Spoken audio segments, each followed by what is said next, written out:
So this is a time lapse. This was 32 minutes I recorded of watching the webcam Saint Paul de Léon, northwestern France. This is what's being dubbed UFO over France. So I watched the webcam record it with a DU screen recorder for 32 minutes during sunrise in France. So it should have been about, just a touch after 8 a.m. their time in France, local time. And then it would have ran to about, 8:30, 8:40-ish when I stopped, to get about 32 minutes. So right in that time frame, 8 in the morning to about, 8:30, 8:40, that's when this ran. Now it's sped up. It cuts it down to 1:46. It's sped up 8 times. But I want to say what I think this is here. And I think what it is I think that's an effect there of the camera itself. The eye of the camera looking through a pane of glass, recording the outside. That image there, I think, is the eye of the camera looking at itself, so to speak, hitting the pane of glass right in front of it outside the lens. But not outside in the air where all that gunk is flowing by, where obviously they really, whether that's out there in the sky or not, you can really see the gunk generators, the chemical, biological, it can hide the sky, it can depopulate the onlookers at the same time. You can really see it come in, but whatever.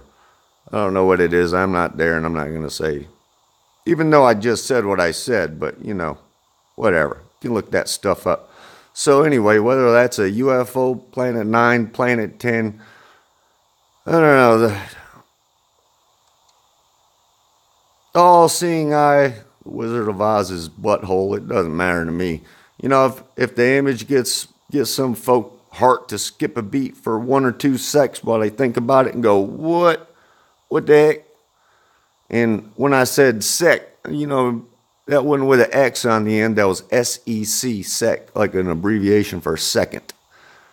I don't want to portray anything the wrong way, and I don't want to be taken the wrong way. There's enough crazy spinning moral compasses out there. I used to have one. So, I don't want to bring on any kind of weird thoughts. But anyway, that's what I think it is. I think it's just an effect of the camera itself, or the lens itself, the light being reflected off the glass there. And I say that because I started to notice the water droplets hit the pane of glass. I really noticed that. You just notice one right there at the bottom middle. But that's why I say that, because I've also recorded and taken a lot of pictures through the glass here around the house, like taking pictures of the outside and of the sky, and just looking at how it looked, the different effects on the lens of the camera, how it would show up on the screen. So I've noticed, a lot. There are so many different lens effects that can happen when you consider all the different panes that the light is traveling through. It's either side of each pane of glass or separation. So even the lens of the camera itself, it's looking through the front side, the back side of the lens, then the cover for the lens, the front and back side of that, and then pane of glass, the front and the back side of that. And if there's any more, then there's even more. And each one can cause their own separate refraction of light, just something to keep in mind. Just want to share my thoughts on this.